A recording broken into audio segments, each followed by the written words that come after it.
नमो अरिहन्ताणं नमो सिद्धाणं नमो आयर्याणं नमो उवच्छायाणं नमो लोये सवसाहूणम् ऐसो पञ्चनमुक्कारो सर्वपावपनाशनो मङ्गलानं च सव्येसिं पठमं हवै मङ्गलम् पठमं हवै मङ्गलम् मैं करूं भाव से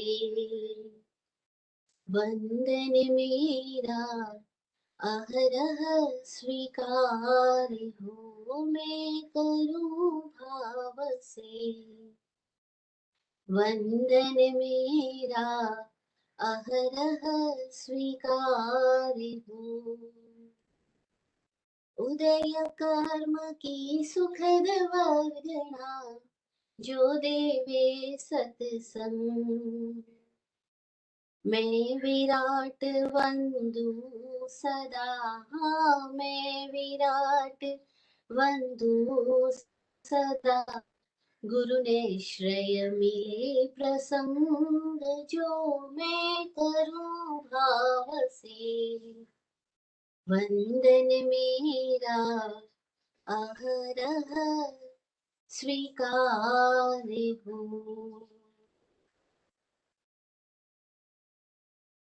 तिन्नाणं कार्याणं बुद्धाणं मोहियाणं चरम तीर्थेश समण भगवान महावीर स्वामी को प्रणाम। चतुर्विद तीर्थ को प्रणाम। सृष्टिगत समस्त भव्य आत्माओं की भव्यता को प्रणाम। सतत प्राप्त हो रहे प्रतिपल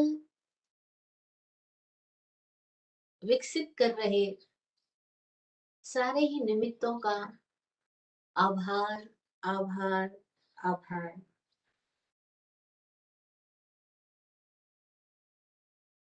सिद्धा सिद्धिं मम दिसन्तु सिद्धा सिद्धिं मम दिसन्तु सिद्धा सिद्धिं मम दिसन्तु। जय गुरु।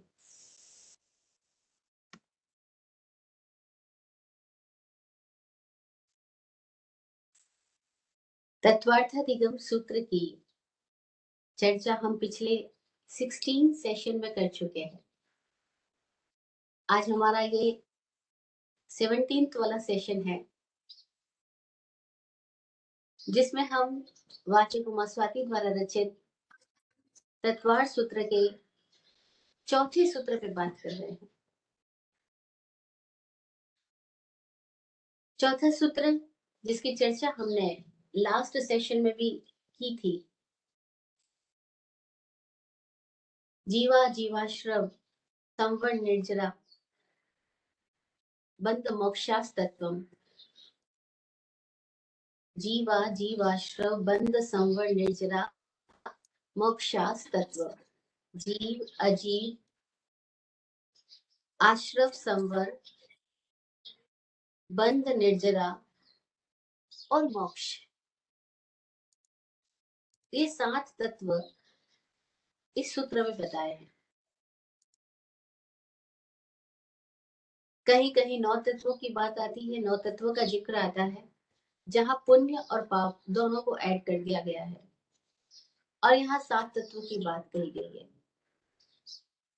वाचक उमास्वाति प्रज्ञा पुरुष रहे। तत्कालिक मांग थी कि जैन सूत्रों को संक्षिप्त शैली में और वो भी संस्कृत में परोसा जाए ताकि जैन और जैनेतर, जैन से इतर जो कोई भी है, हर किसी को जैन दर्शन का ज्ञान आसानी से हो सके। उनको बहुत सारे शास्त्रों का अवगाहन ना करना पड़े, बहुत सारी किताबें ना पढ़नी पड़े, एक शॉर्ट न्यूज़लेटर की तरह या समरी की तरह, नोट की तरह, फुट नोट की तरह ये सारे सूत्र रचे गए हैं। और बड़ी बात को संक्षिप्त में कहना बिना प्रज्ञा के संभव नहीं है, जिसमें आपको सार सार बात आ जाए और बाकी बातों को आप केवल संकेतित करके छोड़ दो। तो यहाँ पे 7 तत्वों के नाम बताए, लेकिन ये 7 तत्व कहाँ से आए, इसकी चर्चा हम लास्ट सेशन में कर रहे थे। ये तत्व की बात ही क्यों उठी? जब एक व्यक्ति की सहज जिज्ञासा अपने आप के प्रति जागृत होती है कि मैं क्या हूं, मैं कौन हूं, तभी कोई व्यक्ति आत्मधर्म की खोज में चलता है। उसके पहले तक हमें धर्म के नाम पे जो कुछ भी सिखाया जाता है वो सब संस्कारित धर्म है, या कह दे बोरोड है, उधार है।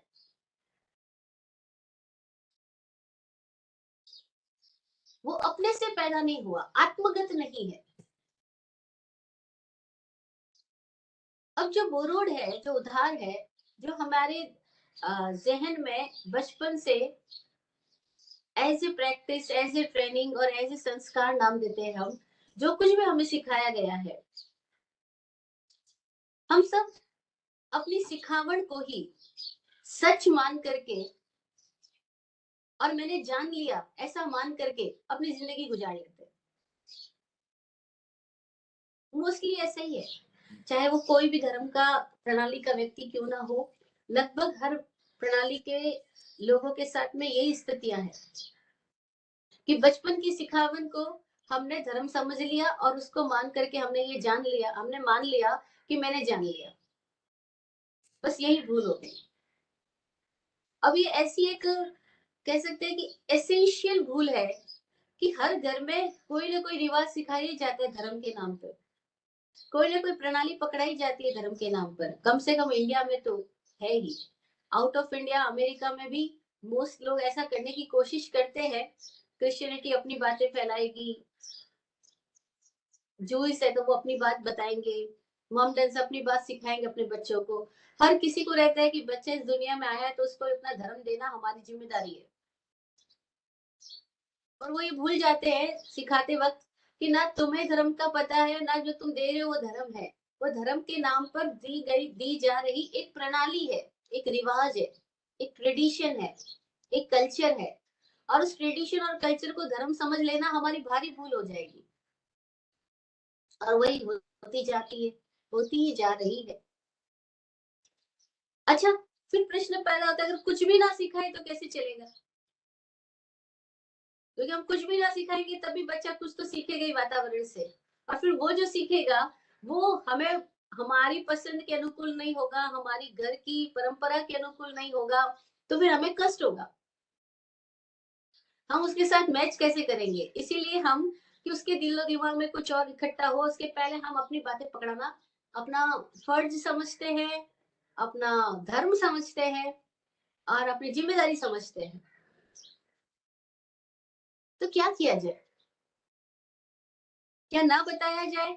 और बताया जाए तो भी भूल पैदा हो रही है, ना बताया जाए तो भी गलती पैदा होगी, तो क्या किया जाए? क्या कोई रास्ता है? हाँ, रास्ता है। क्या रास्ता है? रास्ता ये है कि अगर कोई बात जो हम बोल करके सिखा रहे हैं उसकी बजाय अगर हमारे ही जीवन में कुछ घटित हुआ है, हमारे ही जीवन में कुछ उतर गया है, हमारी ही दृष्टि सम्यक हुई है, हमारी जीवन शैली आनंदपूर्ण हुई है, मस्त हुई है, हम ही तनाव रहित जीना सीख गए हैं, हम ही सबको सबके साथ कैसे मजे से जीना, किसी को ऊपर नहीं किसी को नीचे नहीं समझे हुए, कोई बड़ा छोटे का भेद किए बिना, अमीर गरीब का भेद किए बिना, शिक्षित अशिक्षित का भेद किए बिना, काले और गोरे का भेद किए बिना, धार्मिक और गैर धार्मिक का भेद किए बिना, अगर हम ही कुछ मजेदार जीना सीख गए हैं, तो वह जो हमारा जीना का तरीका है, वो हमारे बच्चों में ट्रांसमिट होएगा। क्योंकि बच्चे बोली हुई बात सुने ना सुने, लेकिन देखी हुई चीजें जल्दी पकड़ लेते हैं। वो जो देखते हैं वो उनके भीतर गुजरता है, उतरता है। तो ये संभव है कि हमारे भीतर कुछ खुशबू पैदा हो, वह खुशबू हमारे माहौल में फैल जाएगी। फैलाने की आवश्यकता नहीं है, सुगंध का स्वभाव ही है, वो फैलती है, वो फैलेगी। और बिना किसी फिक्र किए आपकी आने वाली जनरेशन, आपके चारों ओर के लोग, उन्हें समझ आता जाएगा कि जीने का ये भी एक तरीका होता है। जहां हमारे भीतर कोई तरह की कॉन्फ्लिक्ट्स पैदा ना हो, कॉम्प्लेक्सेस क्रिएट ना हो, कॉम्पिटिशन्स की फीलिंग क्रिएट ना हो, रिएक्शन की आदत पैदा ना हो। ये भी एक तरीका होता है कि हम कैसे कम से कम बोलें, हम कैसे शांतता से हर गतिविधि करें, कैसे शांतता से हर एक्टिविटी हो हमारी, वो बच्चे सीख जाएंगे। और वो जो बिना जाने भी दिया जा रहा है, वो महत्वपूर्ण है। ये एक तरीका। और दूसरा तरीका क्या है? दूसरा तरीका है कि बच्चे जब भी सवाल करें, तब हम बजाय उनको अपनी मान्यता पकड़ाने के, हम ये कहें कि मैंने ऐसा सुना है, पढ़ा है, लेकिन यही सत्य नहीं है। सत्य के लिए तुम्हें खुद ही खोजना होगा। तुम्हें किसी की बात, मेरी बात भी नहीं माननी, तुम्हें खुद ही जानना चाहिए कि क्या है धर्म, क्या है ईश्वर, किसने बनाई दुनिया। क्योंकि अक्सर बच्चे सवाल करते हैं, मैं कहाँ से आया माँ, और कहाँ जाऊंगा, और दुनिया किसने बनाई। क्योंकि वो जब जैसे जैसे दुनिया को देखते हैं, वैसे वैसे सीखते हैं, वैसे वैसे सवाल उठाते हैं। और जब वो सवाल उठाए, तो इंटेलिजेंट माँ बाप को चाहिए, इंटेलिजेंट पेरेंट्स को चाहिए कि वो उनके सवालों के उठाने को सम्मान दे, ना कि उनके सवालों के उठाने को दबाए, रिप्रेस ना करे, सप्रेस ना करे। अक्सर क्या होता है, पेरेंट्स को जब आंसर नहीं आते, वो बच्चे को कहते बहुत सर खाता है, बहुत दिमाग चाटता है, चुप क्यों नहीं रहता, ये क्यों इतने सवाल कर रहा है। उसको, उसके माइंड को डाइवर्ट करने की कोशिश की जाती है। सवाल पूछे जाने पर उसका रेस्पेक्ट नहीं होता, उसके सवालों को इनवाइट नहीं किया जाता। और पूरी धर्म की परंपरा में तो, यहाँ अगर कोई शिष्य अपने गुरु से सामने सवाल पूछना शुरू कर दे, तो गुरु ये कहना चालू कर देता है कि मेरी आज्ञा को मानना ही धर्म है, किताबों में यही लिखा है, और जो किताबों में लिखा है उसको मानना ही धर्म है। तुम क्वेश्चन उठा करके पाप कर रहे हो, अधर्म कर रहे हो, शंका कर रहे हो, जिन वाणी पे संदेह कर रहे हो, और जिन वाणी पे संदेह करने वाला नरक में चला जाएगा। यहाँ प्रश्न उठाने को रेस्पेक्ट नहीं दिया जाता। प्रश्न के लिए इनविटेशन ही नहीं मिलता। और अगर कोई कोई इनविटेशन देता भी है प्रश्न उठाने वाले लोगों को, और प्रश्न पूछे भी जाते हैं, तो वे जो आंसर दे रहे हैं, वे अपने अनुभव का आंसर नहीं देते, वो ऐसी ही मानी हुई बात को आगे पकड़ा देते हैं। या फिर एक भूल पैदा हो जाती है।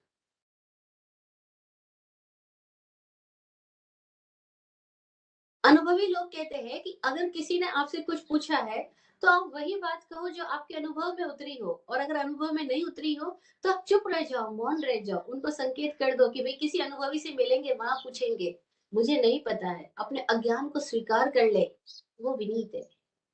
अपने अज्ञान को स्वीकार कर ले, वह किसी ज्ञान प्राप्त करने के लिए कभी खुला भी रह सकेगा, कभी आगे भी बढ़ सकेगा।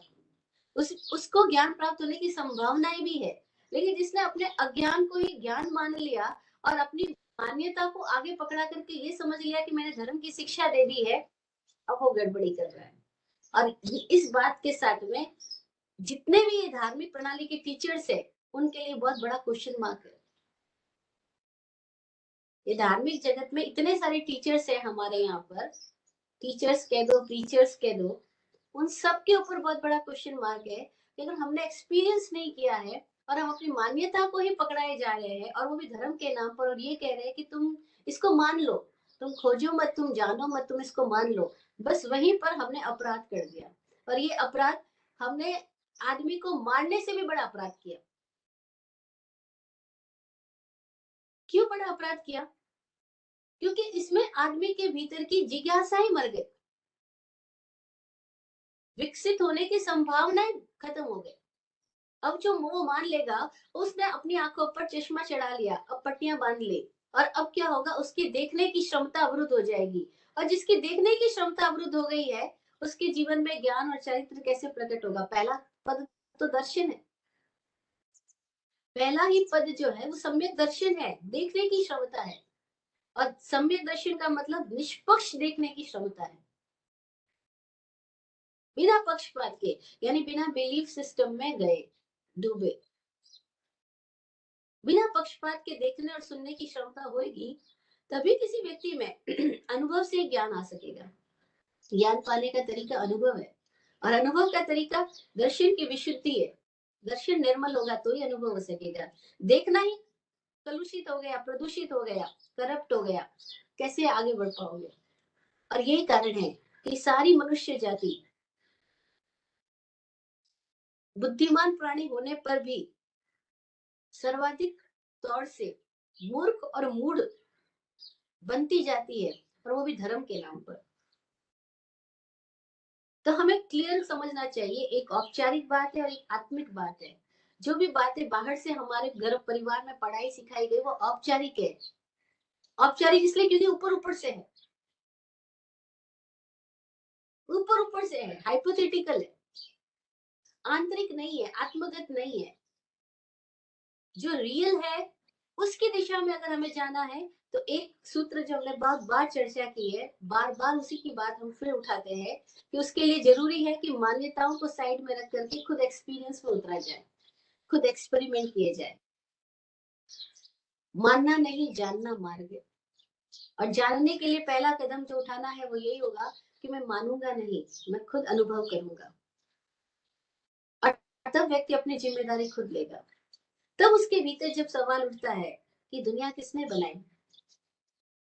अब हमारी एक दूसरी बहुत बड़ी गलती क्या है, जो मैं भी कर रही हूँ, सभी लोग करते हैं, मोस्टली करते हैं, कोई समझदार नहीं करता, बाकी तो सभी करते हैं। वो क्या गलती है कि प्रश्न आए बिना हम उत्तर दे देते हैं। जैसे किसी ने प्रश्न पूछा ही नहीं और हमने जवाब पकड़ा दिया। अब गड़बड़ी क्या होगी कि प्रश्न की एक पीड़ा होती है, प्रश्न में एक तड़प पैदा होती है, प्रश्न से एक द्वार खुलता है, और वो दरवाजा नहीं खुला है, दरवाजा तो बंद पड़ा है, और हमने चाबियां पकड़ा दी है। और हमने ये नहीं बताया कि ये चाबी कौन से ताले में जाएगी और किस तरह से खुलेगा। हम बताएंगे नहीं, वो तो कोई भी नहीं बता सकता, वो तो उसको जिसको ताला दिखाई दिया है वो इस चाबी से ताले पे प्रयोग करेगा तो उसका ताला खुलेगा। और यहाँ गड़बड़ी क्या होगी कि जिज्ञासा तो पैदा हुई नहीं और आंसर पकड़ा दिए, तो दरवाजे बंद ही रहेंगे। और वो व्यक्ति चाबियां ले लेकर के घूमेगा और बोलेगा मैं बहुत बड़े खजाने का मालिक हूँ, लेकिन है वो कंगाल, क्योंकि खजाना तो लॉक है। जैसे सो कॉल्ड इस जैन धर्म की परंपरा में आज हजारों लोग ऐसे हैं जो दिन रात एक मंत्र को रटते हैं। वो कहते हैं सो हम, मैं शुद्ध आत्मा हूँ, मैं शुद्ध आत्मा हूँ। कोई गुजराती में बोलता है, कोई मारवाड़ी में बोलेगा, कोई इंग्लिश में, कोई हिंदी में। हर कोई रट रहा है मैं शुद्ध आत्मा हूँ, मैं शुद्ध आत्मा हूँ। लेकिन यहाँ गड़बड़ी क्या हो गई कि वो चाबियां तो ले लेके घूम रहा है खजाने की, लेकिन उससे ताला तो खोला ही नहीं है। तो है वो कंगाल की कंगाल, कह रहा है शुद्ध आत्मा हूँ, लेकिन जरा सी परिस्थिति आई, जरा सा उसको अपमान मिल गया, जरा सा उसकी मान्यता को खंडन मिल गया, जरा सा उसके शरीर में पीड़ा आ गई, अब वो सारी जो मैं शुद्ध आत्माओं की बात है वो गायब हो जाएगी, काफूर हो जाएगी, कपूर की तरह उड़ जाएगी, मिलेगी नहीं। और फिर वो व्यक्ति कहेगा अरे धर्म ने मेरे को क्या बचाया नहीं, क्योंकि वो धर्म था ही नहीं, वो तो औपचारिक था, ऊपर से था, अंदर से तो पैदा हुआ ही नहीं था। तो तत्व की बात हम कर रहे हैं, लेकिन क्यों कर रहे हैं? कहाँ आई तत्व की बात, क्यों शुरुआत हुई, प्रश्न ही कहाँ पैदा हुआ? तो पिछले सेशन में हमने बात की थी कि जैन सूत्र वैज्ञानिक सूत्र है। भगवान महावीर अंतर जगत के परम वैज्ञानिक हुए। उन्होंने अपने आप को उपलब्ध होने के लिए एक फॉर्मूला दिया। इसको ऐसे समझ सकते हैं कि उन्होंने लॉक को खोलने के लिए एक टेक्निक दी। जैसे आज बहुत सारे लॉक सिस्टम कंप्यूटराइज्ड है, उनको खोलने के लिए पासवर्ड होते हैं। अब वो जो पासवर्ड है उसके अंदर अगर हम एक भी डिजिट को आगे पीछे कर देंगे बस जरा सा डिजिट में चूक हुई, वो पासवर्ड काम नहीं करेगा, करप्ट हो जाएगा और लॉक बंद ही रहेगा, खुलेगा नहीं, अनलॉक नहीं होएगा। तो जैन सूत्र फॉर्मूले की तरह, पासवर्ड की तरह, डिजिटल फॉर्मूले की तरह है, जिसमें हम एक भी क्रम आगे पीछे नहीं कर सकते। वो प्रॉपर दिए गए थे, वो वैज्ञानिक धर्म है। अब हो क्या गया, आज क्या हो गया, हमने इस वैज्ञानिक धर्म को एक इतिहास की तरह ले लिया। हम इसको विज्ञान की तरह नहीं पढ़ते, हम इसको हिस्ट्री की तरह पढ़ते हैं। अगर कोई साइंस को हिस्ट्री की तरह पढ़े तो वो साइंटिस्ट तो बन ही नहीं सकता। उसने साइंस को कंप्लीटली करप्ट कर दिया, जिसने साइंस को हिस्ट्री की तरह लेना शुरू कर दिया। हिस्ट्री में क्या करना होता है, हिस्ट्री में जो बातें लिखी हम चुपचाप पढ़ लेते और मान लेते हैं। जैसे आज जैन धर्म में जितने साधु संत मोस्टली शिक्षा दे रहे हैं, वो इसको जैन धर्म को हिस्ट्री की तरह शिक्षा दे रहे हैं। भगवान महावीर के कान में कीली ठोकी गई, भगवान पार्षद के साथ में ये अवसर आया, भगवान ऋषभ देव के इतने बच्चे थे, इतना परिवार था, ये हुआ था, वो हुआ था। हम सारे जैन धर्म को कैसे पढ़ा रहे हैं, क्या हम धर्म पढ़ा रहे हैं या हिस्ट्री पढ़ा रहे हैं? पहली बात तो धर्म पढ़ा ही नहीं जा सकता, धर्म में तो उतरना ही होता है, और वो शब्दों में नहीं होता, वो मौन में होता है। लेकिन गड़बड़ बात ये है कि हमें मौन को भी शब्द से ही समझना पड़ता है। सबसे पहले तो फर्स्ट इंट्रोडक्शन तो मौन को भी शब्द में ही समझना पड़ता है, कि मौन में जाने का रास्ता भी हमको शब्दों के द्वारा ही किसी से सुनना या खुद से सीखना होता है। और इस तरह से इतनी सारी कॉन्ट्राडिक्शन पैदा हो जाते हैं कि हम चूकते चले जाते हैं। हम सत्य की तरफ जाने की बजाय, हम विज्ञान की तरफ जाने की बजाय हिस्ट्री में चले जाते हैं। और फिर धर्म के नाम पर जितने लोग बातचीत करते हैं, वो सब पास्ट की बातचीत करते हैं, पास्ट की बातचीत करते हैं। प्रेजेंट में कैसे हम अपने आप में चले जाएं, वो बातचीत ही नहीं होती। और तब हमने क्या बोल दिया कि मोक्ष भी कभी था, कभी होगा, अभी नहीं। कहाँ चले गए, वहां भी हम पास्ट में चले गए या फ्यूचर में। इस तरह से हम कंप्लीटली धर्म के सब, मैं ये बात इसलिए कह रही हूँ क्योंकि जैन धर्म के नाम पर, अभी मैं जैन की बात इसलिए कर रही हूँ क्योंकि हम जैन से बिलोंग कर रहे हैं, लेकिन ये बात हर धर्म की है, सभी धर्मों में सेम बात है कि वहां धर्म के नाम पर केवल हिस्ट्री पढ़ाई जाती है, और वो जो बीते महापुरुष है उनका गुणगान गा करके हम समझ लेते हैं हम धार्मिक हो गए, और यहाँ हम चुप कर गए। तो भगवान महावीर अंतर जगत के परम वैज्ञानिक हुए,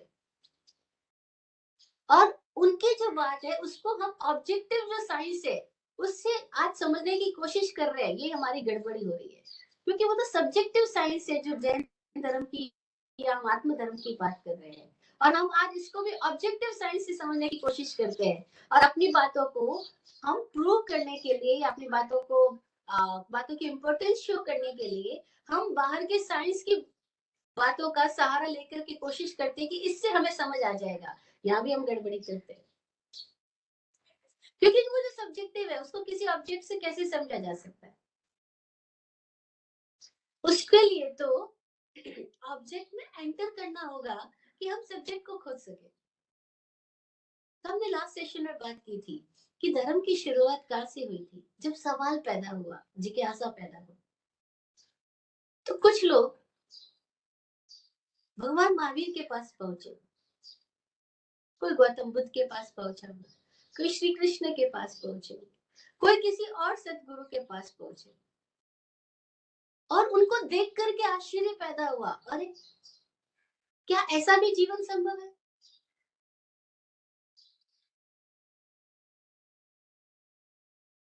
बिना चिंता के, बिना भय के, बिना फिक्र के, बिना किसी कॉन्फ्लिक्ट और कॉम्प्लेक्स के, क्या ऐसा भी जीवन संभव है, बिना किसी से प्रभावित हुए कैसे कोई अपनी मौज में रह सकता है, और कंटिन्यूअसली जिसकी मौज को प्रभावित ही नहीं किया जा सकता, ऐसा कैसे पॉसिबल है। सवाल पैदा हो। तो जो महावीर से पूछा धर्म क्या, उन्होंने कहा जैन धर्म, हिंदू धर्म, ब्राह्मण धर्म, क्षत्रिय धर्म, ये बात ही नहीं करी। कितनी अद्भुत सूत्र महावीर ने दिया, जो ऐसा लगता है कि शायद ही दुनिया में किसी भी महापुरुष ने इस तरीके से बात करी हो।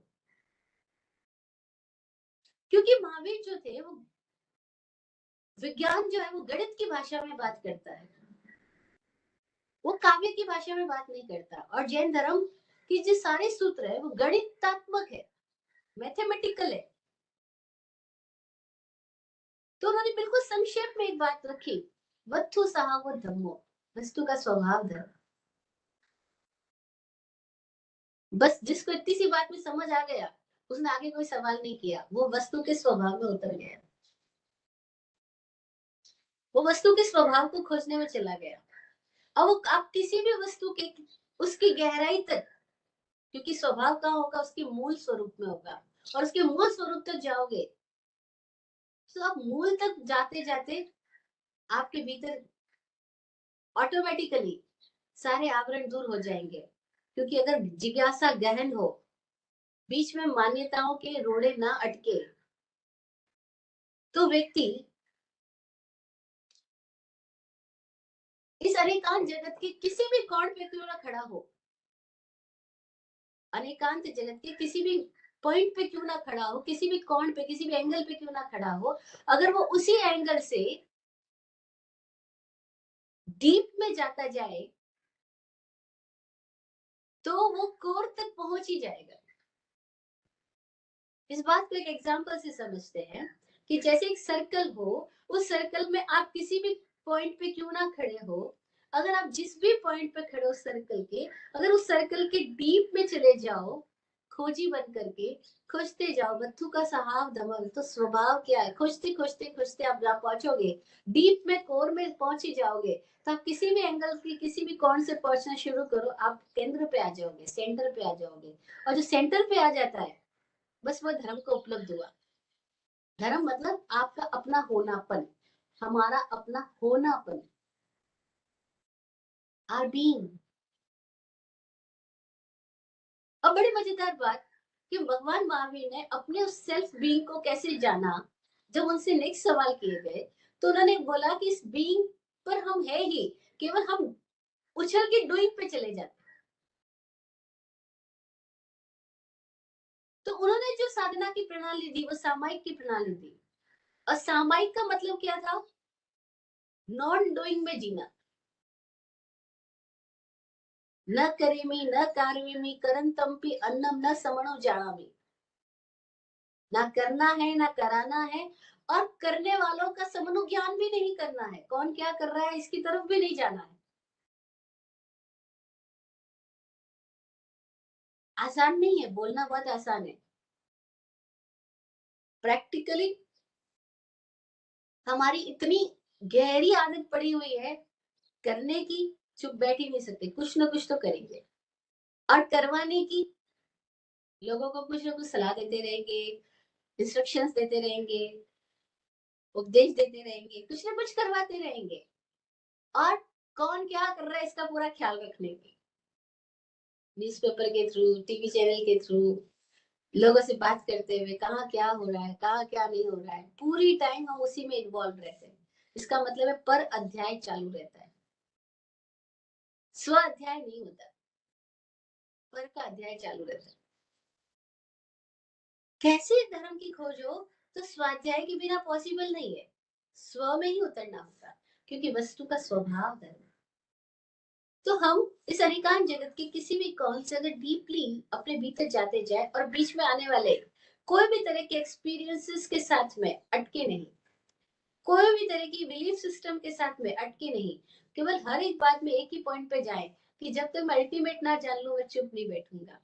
मतलब चुप नहीं बैठूंगा मतलब रुकूंगा नहीं अपने भीतर। वरना क्या होता है, व्यक्ति जैसे ही जानने के मार्ग पे जाता है, कोई ना कोई उपदेश सुनता है, कोई किताब पढ़ लेता है, अब वो किताब को पढ़ करके या किसी नाम को लेकर के उस नाम को जपना, किताब को रटना और किताब को पारायण करना, बार बार रिपीटेशन करना शुरू कर देता है और सोचता है मैं धर्म को उपलब्ध हो गया, फिर चुप गया।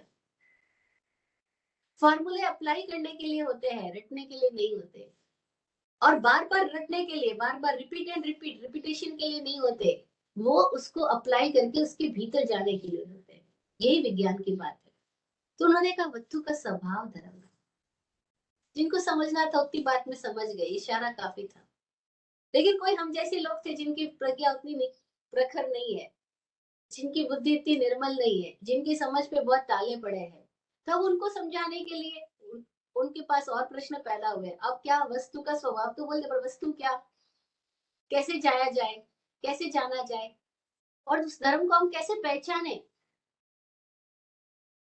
तब नेक्स्ट और अलग तरीके से व्याख्या पैदा हुई। धम्मो मंगल मुख्यम अहिंसा संयमो तुम। धर्म उत्कृष्ट मंगल है, यानी आपका अपने आप में होना परम मंगल, वही मुक्ति, वही आनंद। जब हम स्वभाव में है तो हम मंगल है, जैसे हम स्वभाव से बाहर गए हम तनाव में आए।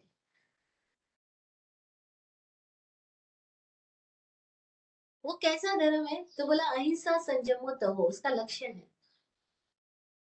या उस धर्म को अगर वो प्रकट हुआ है तो उसमें तीन चीजें दिखाई देगी, अहिंसा संयम तव। अथवा इस धर्म को उपलब्ध होने के लिए हम इन तीन चीजों की प्रैक्टिस में भी जा सकते हैं। अब क्योंकि हम बाहर खड़े हैं, हम बाहर से भीतर आ रहे हैं, तो हमें क्या होगा, बात जो महावीर भगवान ने कही वो तो एक बात में समझ, एक लाइन में समझ आ जाए तो इनफ थी, लेकिन नहीं समझ आए तो क्या करना। तो फिर कुछ फॉर्मूला है, और वो जो फॉर्मूला है वो डिसेंडिंग ऑर्डर में। अहिंसा संयमो तव, अहिंसा सबसे ऊपर बात रखी गई है। अहिंसा सब एक बार में समझ आ जाए तो अगली बात की बात ही नहीं, अहिंसा में बात पूरी हो गई। अहिंसा समझ आ जाए तो अहिंसा में बात पूरी हो गई। और अहिंसा समझ नहीं आता, अहिंसा का मतलब है जिसने प्रेम बोला, बुद्ध ने करुणा बोला, महावीर ने उसको अहिंसा शब्द दिया। उन्होंने आत्मा शब्द नहीं देकर के अहिंसा शब्द दिया। अहिंसा का मतलब समय में होना, यानी स्वयं में होना। और जब हम समय में होते हैं, स्वयं में होते हैं, तो जो लोग स्वयं में गए हैं उनका अनुभव है कि फिर दूसरा कोई बचता ही नहीं, फिर पर कोई रहता ही नहीं। बोलने को हम अभी जिस तल पे खड़े हुआ बोलते हैं स्व समय पर समय, लेकिन हकीकत में समय समय होता है, वह स्व पर जैसा कुछ होता ही नहीं है। जैन सिद्धांतों पे चर्चा करने वाले विद्वान लोग, समय सार की व्याख्या करने वाले विद्वान लोग स्व समय पर समय बहुत चर्चा करते हैं, लेकिन जो अनुभव में उतरे हैं वो कहते हैं समय के बाद में स्व पर कुछ रहता ही नहीं है। अहिंसा में कोई द्वैत स्थिति रहती नहीं है, देयर इज नो कॉन्फ्लिक्ट, कोई दो नहीं रहता। पूरी जिंदगी हमारा सारा प्रयास ये रहता है कि हम ऐसे अनुभव में पहुंच जाए जहाँ दो ना रहे, कॉन्शियसली या अनकॉन्शियसली, नोइंगली या अननोइंगली। हम सारे लोगों की दौड़ भीतर में कोई एक ऐसी स्थिति को छूने की होती है जहां दो ना बचे। और इसकी एक झलक हमको प्यार में मिलती है। जब हमें कोई प्यार करता है या हम किसी को प्यार कर रहे होते हैं तो उसको हम दूसरा नहीं समझते। ऐसे ही है ना, जब आप बोलते हो मेरी पत्नी, कितने निकट फील करते हो।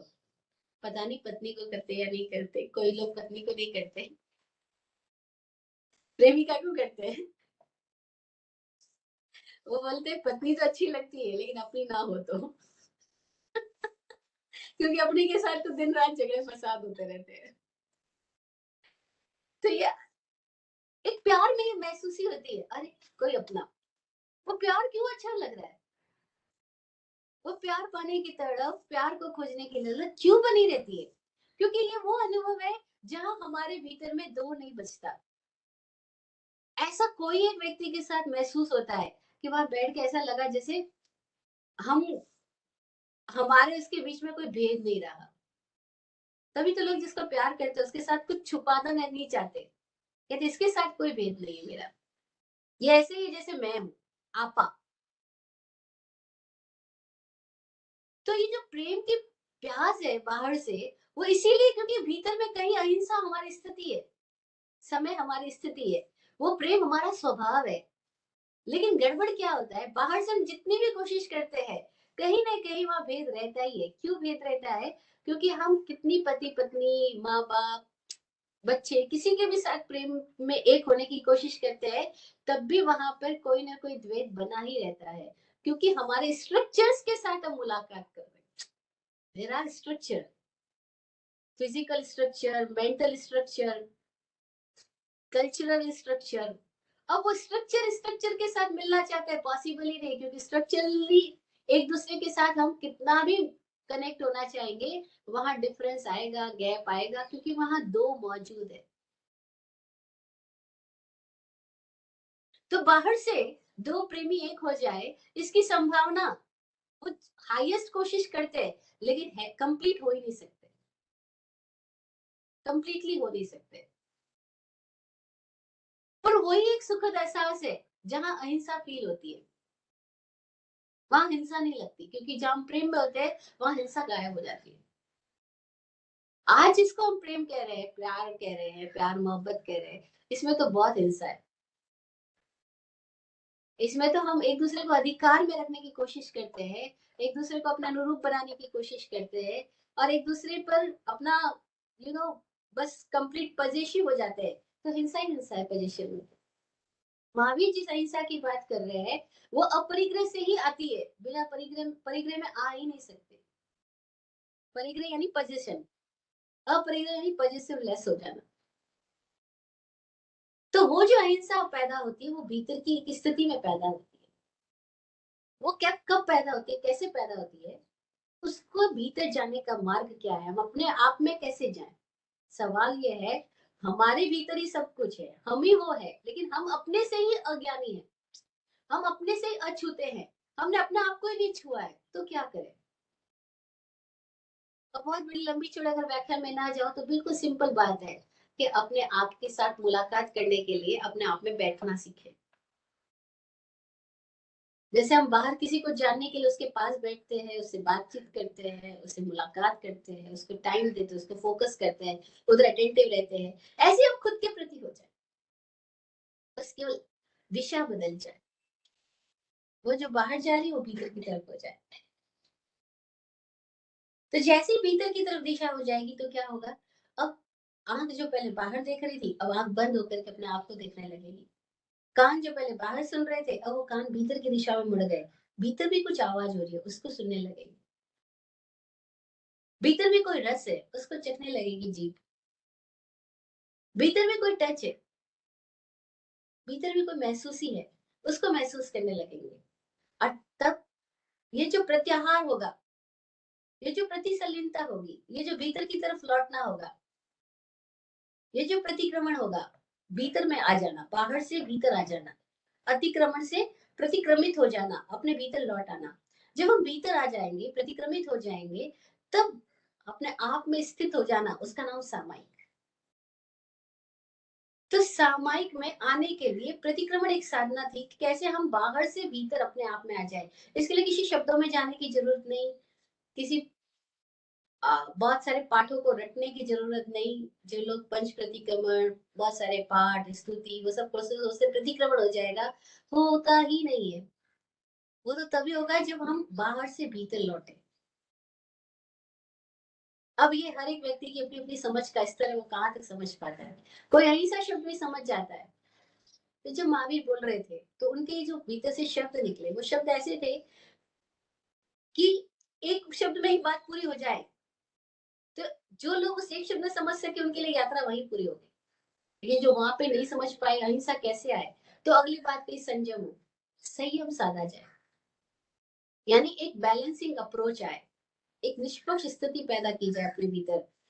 तो जितने जितने निष्पक्ष होते जाएंगे, उतना उतना द्वार खुलता जाएगा, उतना उतना हम अपने आप में प्रतिष्ठित होने लगेंगे। संयमी आदमी स्वयं में प्रतिष्ठित हो जाता है। तो संयम यानी अब हमारा जीवन जो कुछ भी भीतर और बाहर चल रहा है, भीतर और बाहर दोनों के बीच में एक साक्षी स्थिति पैदा हो जाए। भीतर भी एक जीवन चल रहा है, बाहर भी स्थितियां चल रही है, बाहर भीतर के जीवन का ही विस्तार हो रहा है, लेकिन हम बाहर को तो देख पा रहे हैं, भीतर को नहीं देख पा रहे हैं। तो कैसे हम भीतर और बाहर दोनों में साक्षी स्थिति में आ जाए।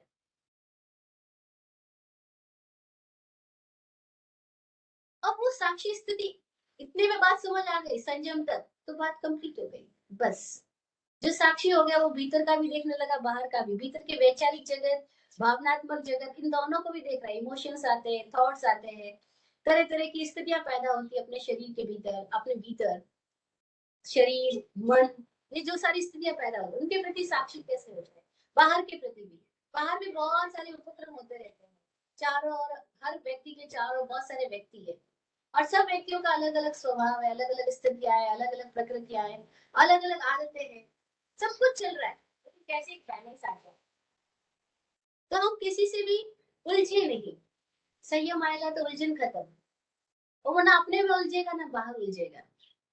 लेकिन अब सवाल ऐसा तो नहीं हो पा रहा है, हम तो उलझते जा रहे हैं, तो क्या करें।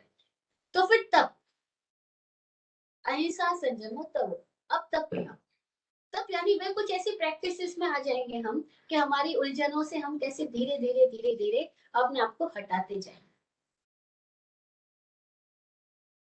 तो जिन्होंने भीतर खोज की, अपने आप पे काम शुरू किया, उनको समझ आया कि हमारे भीतर गहरी से गहरी कई आदतें हैं, जो आदतें हमारे पैदा होने के साथ और मरने तक बनी रहती है, और वो आदतों को उन्होंने संज्ञा शब्द दिया,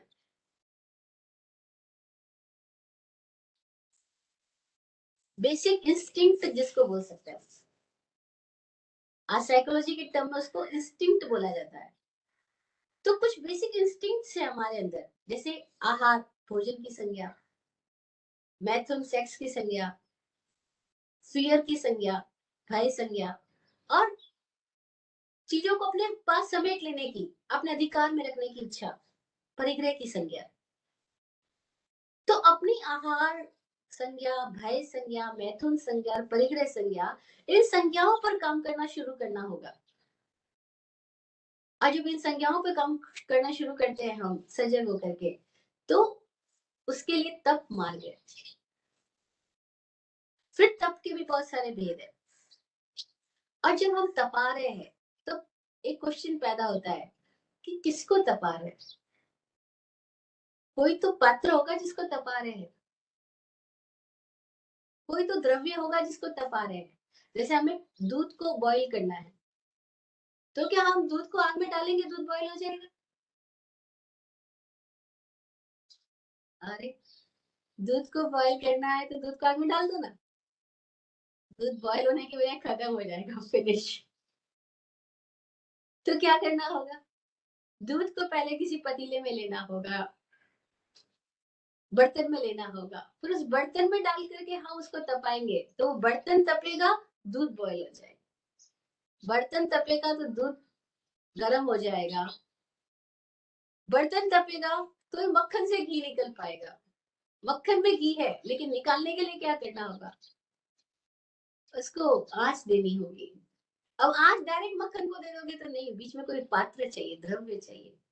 तब उस फार्मूले में एक चीज पैदा हुई, अहिंसा संयमो तपो, तप के लिए द्रव्य।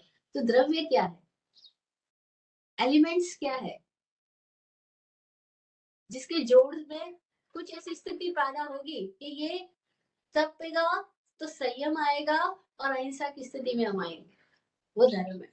अब ये भीतर की जगत की बात है, लेकिन भीतर को साधने के लिए भी भीतर और बाहर दोनों को ही साधना होगा ना। हम जहाँ खड़े हैं वहीं से तो यात्रा शुरू होगी, हम जिस पॉइंट पे खड़े, हमारी यात्रा तो वहीं से शुरू होगी। तो ये द्रव्य की बात वहां आई कि उस पतीले को, पात्र को लाना होगा। वह पात्र क्या है, तब भगवान ने पात्र की बात, द्रव्य की बात बताई कि 6 द्रव्य है, जो अस्थि रूप है, धर्मास्तिकाय, अधर्मास्तिकाय, आकाशास्तिकाय, काल, जीवास्तिकाय और पुद्गलास्तिक। अब इसकी पूरी लंबी विस्तार की व्याख्या में अभी हम नहीं जाएंगे, हम सीधे इस बात पे आते हैं कि हमें जो दिखाई पड़ रहा है, हमारी बात तो वहीं से शुरू होगी, क्योंकि अभी जो दिखाई नहीं पड़ रहा है, हम उसकी बात कितनी भी कर ले, वो हमारे अनुभव में नहीं है। हमें वहां उस अनुभव में अगर जाना है, तो यात्रा शुरू तो हमें वहीं से करनी पड़ेगी जो दिखाई पड़ रहा है, जहाँ हम खड़े हैं। तो हम कब खड़े हैं, तो हम पुद्गल में खड़े हैं, क्योंकि पुद्गलास्ती का ही है जो दिखाई पड़ रहा है, वही है जो फिजिकली अपीयर है, जिसमें अपीयरेंस है, जिसमें वर्ण है, गंध है, रस है और स्पर्श है, टेस्ट है, टच है, स्मेल है। वही एक चीज है जिसको हम पकड़ पा रहे हैं। तो जिसको पकड़ पा रहे हैं, जिसको देख पा रहे हैं, जहाँ हम खड़े हैं, हम कहाँ खड़े हैं, हम पुद्गल में खड़े हैं। तो यहाँ पे बात शुरू होती है। अब इस पुद्गलास्ति का, ये जो पुद्गल में जहाँ हम खड़े हैं, उसमें से कैसे हम अपने आप को निकालें। हमारा अपीयरेंस जो है, हमारा एक्सप्रेशन जो है, वो किसके थ्रू हो रहा है। अगर ये शरीर ना हो तो हम अपने आप को कैसे पहचानेंगे। मैं आपको मिलती हूँ तो आपकी आत्मा को नहीं मिल रही, मैं आपके शरीर को ही तो मिल रही हूँ। आपके शरीर में कोई है जो शरीर के साथ, जो शरीर को चला रहा है, जिसकी वजह से शरीर काम कर रहा है। लेकिन उसको तो डायरेक्ट मिला नहीं जा सकता। डायरेक्ट किसको मिला मिला जा रहा है, वो तो इस शरीर को, फिजिकल अपीयरेंस को मिला जा रहा है। तो ये जो फिजिकल अपीयरेंस है, जो पुद्गलास्ति काय है, इसको कैसे समझे, क्योंकि इसी में से हमें जीवास्ति काय को, अपने स्वरूप को निकालना है, पहचानना है, पता करना है, अनुभव करना है। तो अभी हम दो हुए, अभी हम दो में है। दो में क्या है, एक हमारा बाहरी रूपाकार, एक इस शरीर को चलाने वाला ड्राइवर। एक तो ये कार है, शरीर एक कार की तरह समझे, जिसको त्रादन सूत्र में कहा जीवो वुच्चे नावियो। उन्होंने जीव को नाविक बोला, यानी ड्राइवर बोला। तब नौका ही थी, तब कार नहीं थी ना, तो एग्जाम्पल नाव से दिया गया। आज हम इसको ऐसे समझे, एक कार है, एक ड्राइवर है। कार ये शरीर है और ड्राइवर इस शरीर को चलाने वाला है। तो हमें इस ड्राइवर को अनुभव करना है, इस ड्राइवर के साथ काम करना है। और अब एक बहुत बड़ी गड़बड़ी क्या हो रही है, जो स्वामी जी ने हमें बताई, वरना हम समझते ही नहीं। अभी पूरे जैन धर्म में या समाज में धर्म के नाम पर जितनी भी क्रियाएं प्रक्रियाएं प्रचलित है, जितनी प्रैक्टिसेस प्रचलित है, वो सारी प्रैक्टिसेस मोस्टली शरीर के साथ कनेक्ट करके की जा रही है। कैसे समझना, हम सारे लोग इस बात के लिए बड़े जागरूक है, क्या खाना क्या नहीं खाना, है ना। अब खाना नहीं खाने का संबंध किसके साथ है, कार के पेट्रोल के साथ है, ड्राइवर के साथ नहीं। अब ने कार के पेट्रोल को इतनी इंपॉर्टेंस दे दी कि ड्राइवर की तरफ हमारी दृष्टि नहीं जा रही है। और धर्म का संबंध ड्राइवर के लिए है, कि ड्राइवर कैसे, जो नशा करके सोया पड़ा है वो जाग जाए। ड्राइवर ने नशा किया और ये मान लिया कि मैं कार हो गया। अब हमें क्या तपस्या करनी है, क्या साधना करनी है, पहले क्लियर तो हमारी बीमारी क्या है। अगर प्रॉब्लम ही नहीं पता होगी तो हम सॉल्व कैसे करेंगे। हमें अपने डिजीज ही नहीं पता होगा, डिजीज को डायग्नोस नहीं करेंगे अगर, तो हम कैसे उसको क्योर करेंगे। तो हमारी डिजीज क्या है, हमारी डिजीज ये है कि एक कार है, एक ड्राइवर है, और ड्राइवर ने शराब पी रखी है, नशा कर रखा है, और उस शराब में वो सपना देख रहा है, नशे में वो सपना देख रहा है कि वो कार हो गया, और वो अपने आप को भी कार की तरह देखता है, दूसरों को भी कार की तरह देखता है। और फिर कार और कार के बीच में टकराहट, इस टकराहट का नाम संसार। ये सारी जटिलता है। तो क्या होना है कि वो जो ड्राइवर है, जो शराब पी के पड़ा है, उसको उसके नशे से बाहर करना है। सोने को इसलिए तपाना है कि सोने के भीतर जो फॉरेन एलिमेंट्स आ गए हैं वो निकल जाए। तो ड्राइवर को इसलिए, ड्राइवर तपस्या सारी इसलिए है कि ड्राइवर के भीतर वो जो प्रमाद आ गया है, जो नशा आ गया है, जो शराब की स्थिति है, जो बेबानी है, उसकी वो नशे की, नशे से वो कैसे जाग जाए। और एक बार जाग गया तो उसको पता लग जाएगा, अरे मैं कार नहीं, मैं कार नहीं, मैं तो ड्राइवर हूँ। और जिसको ये अनुभव हो गया मैं ड्राइवर हूँ, बस वो मुक्त हो गया। किससे मुक्त हो गया, अपने आप को कार मानने के भ्रम से मुक्त हो गया।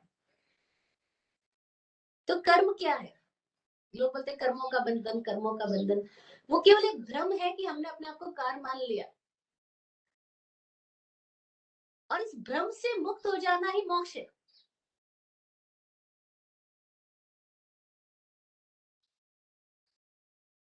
ये इल्यूजन इतना गहरा जा चुका है कि हम इस इल्यूजनरी स्टेट में जन्मों जन्मों से, या कहते हैं इस जीवन भर से है, तो हमें अपना आपका कुछ पता ही नहीं मैं कौन हूँ। हम खाली इंप्रेशंस का जोड़ है, कॉम्बिनेशन ऑफ इंप्रेशंस। बस यही तो हमारा सारा प्रेजेंटेशन है, सारी लाइफ है, कॉम्बिनेशन ऑफ इंप्रेशंस। अब कोई अच्छे इंप्रेशंस को धर्म बोल रहा है, बुरे इंप्रेशंस को वो संसार बोल रहा है, अच्छे इंप्रेशंस को सन्यास बोल रहा है, लेकिन सब कुछ इंप्रेशन है। और अच्छा बुरा कोई भी हो, नशा तो नशा ही है, बेभानी तो बेभानी ही है। खुद से तो हम अज्ञान में ही है, खुद का तो हमें कुछ होश ही नहीं है। तो तब क्यों था कि भेद पैदा हो जाए। इसी को भगवान महावीर ने भेद विज्ञान बोला, ये भेद विज्ञान आ जाए। भेद विज्ञान का मतलब क्या, कि जीव और यह शरीर, हमारा होना और ये बाहर का हमारा दिखना, इन दोनों के बीच में एकदम क्लियरली गैप पैदा हो जाए। गैप है ही, लेकिन हमें नहीं पता। क्यों नहीं पता, क्योंकि हम बेहोश हैं। तो हम सब पूरा समाज धर्म के नाम पर जो कुछ भी साधनाएं कर रहा है, तपस्याएं कर रहा है, वो सब में गलती में कहा जा रहा है कि वो सारी साधनाएं और तपस्याएं जो कर रहा है, वो इस ड्राइवर के साथ काम नहीं कर रही है, इस कार के साथ काम कर रही है। थोड़े दिनों पहले एक बहन बता रही थी, मैंने इस साल मास्क कवर किया। हमने पूछा क्यों किया मास्क कवर, बोला बहुत मोटी हो गई थी ना, थोड़ा स्लिम ट्रिम भी तो हुई था। लोग तपस्याओं का संबंध भी अपना वजन घटाने के लिए कर रहे हैं। खाने पीने में जो त्याग तप नियम व्रत बचकान आदि कर रहे हैं, वो भी इसलिए कर रहे हैं कि उनका फिजिकल अपीयरेंस बहुत प्रॉपर हो, ब्यूटीफुल हैंडसम स्मार्ट दिखाई दे। ये तो बहुत बड़ी बात बता रही, बाकी भीतर में भी सबके गहराई में कहीं ना कहीं ये बात घुसी हुई है कि कैसे हम अपने आप को साधे। वहां अपने आप को साधने में आपका संबंध शरीर के साथ रह गया, आपसे नहीं रहा, बाहर की स्थितियों के साथ रह गया, खुद के साथ नहीं रहा। तो क्या हो गया, हम किसी कार में बैठे और पहले डायरेक्शन ही गलत पकड़ ले, तो फिर पूरी यात्रा गलत है। और बस ऐसा ही हो रहा है।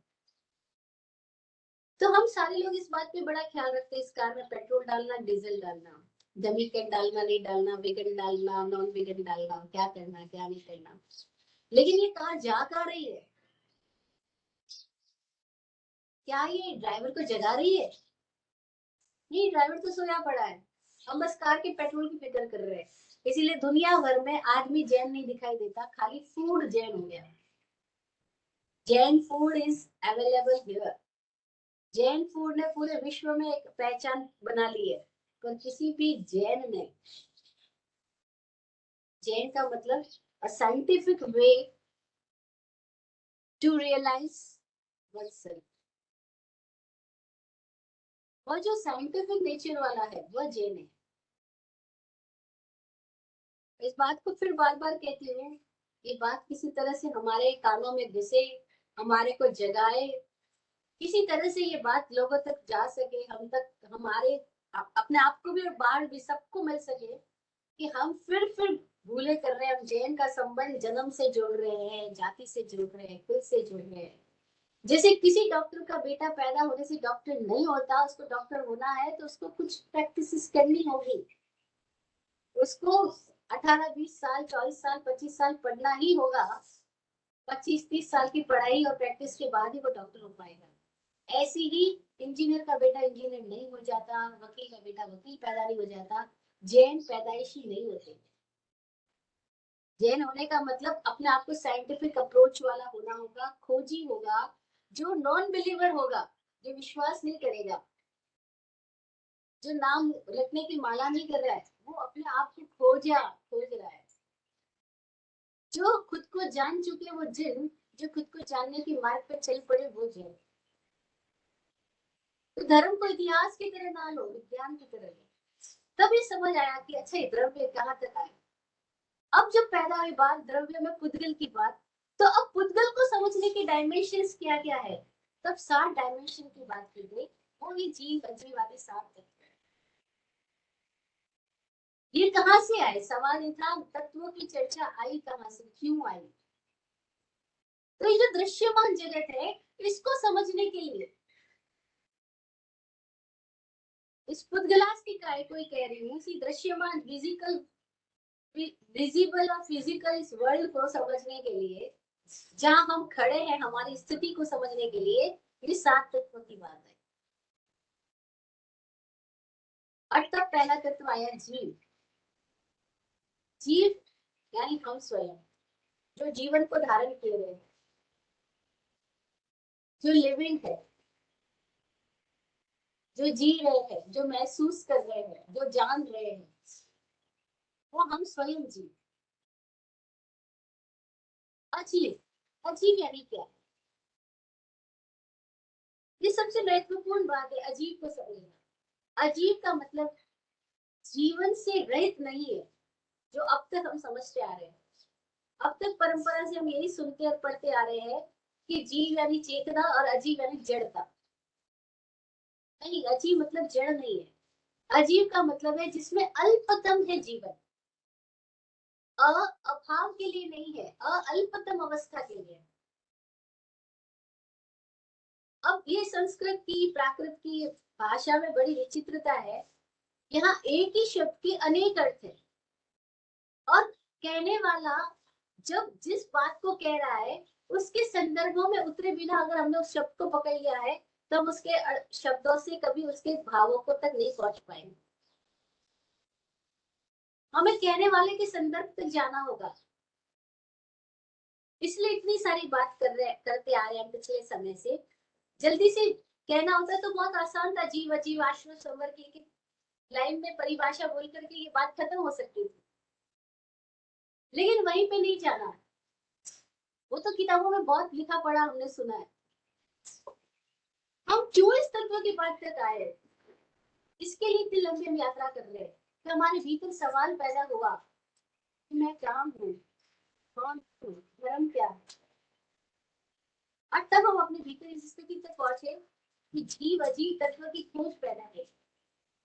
ये दृश्यमान जगत को समझना हुआ, किसने बनाया विश्व, दुनिया किसने बनाई। तो वैज्ञानिक जो बात है, प्रणाली है, वो ये नहीं कहती कि भगवान ने बनाई, वो कहती है कि दुनिया तत्वों से बनी, ये विश्व तत्वों से निर्मित है, पदार्थों से निर्मित। उन पदार्थों में एक पदार्थ पुद्गलास्तिक है, उस पुद्गल को समझने के 7 डायमेंशन है, और वो 7 डायमेंशन के 7 तत्व। उनमें जीव प्रमुख पहला नंबर पे रखा, क्योंकि जीव हमारी, अब हमारी स्थिति जब हम बोल रहे हैं तो इसको कार के साथ कनेक्ट करते बोल रहे हैं कि हम वो जो इस देह में है, हम वो जो फिजिकल अपीयरेंस के साथ है उसकी बात कर रहे हैं, उसको जीव कहा गया। और फिर अजीब उसको कहा गया जिसमें अल्पतम जीवन है, बिल्कुल अल्पतम, जो डायनेमिक नहीं है। अभी डायनेमिक को जीव कहा गया, जो अभी डायनेमिक नहीं है लेकिन जीवन है, अल्पतम जीवन, इसको अजीब कहा गया। और फिर इस जीव और अजीब से कैसे सारा कनेक्शन बन रहा है, इसके लिए आश्रम, वन, संवर, निर्जरा और मोक्ष की बात की है। वो क्या बात है, वो हम फिर कमिंग सेशन में सुनेंगे। आज हम अपनी बात को यहीं पे विराम देते हैं, और आप सबसे रिक्वेस्ट करती हूँ कि इन्हीं बातों को बार बार अपने भीतर सुनिएगा, बार बार अपने भीतर जगाइएगा, क्योंकि सूत्र जगाने के लिए है, सुन के साइड में रखने के लिए नहीं है, रखने के लिए नहीं है, खुद को जगाने के लिए है। तो इन सूत्रों को बार बार अपने भीतर जगाइएगा, कैसे हम अपने आप को जान सकते, उसके लिए सारी बात चल रही है। आज इतना ही। आप फूलो फलो हो जिंदगी मखमल मुलायम, आप फूलो फलो हो जिंदगी मखमल मुलायम, आपकी हर खुशी पे है हमारी जान सरकी, दुआ करते हैं चुपचाप दिल की थाप से हम दुआ करते हैं चुपचाप, दिल की थाप से हम रहे जाते नवाजे, हर घड़ी अरमान समझे, अमन और चैन से गुजरे आपका वक्त सारा, अमन और चैन से गुजरे आपका वक्त सारा, दुख पे खिलती रहे यूं रूह की मुस्कान से, दुख पे खिलती रहे यूं रूह की मुस्कान से। जय हो, जय हो। सबका कल्याण।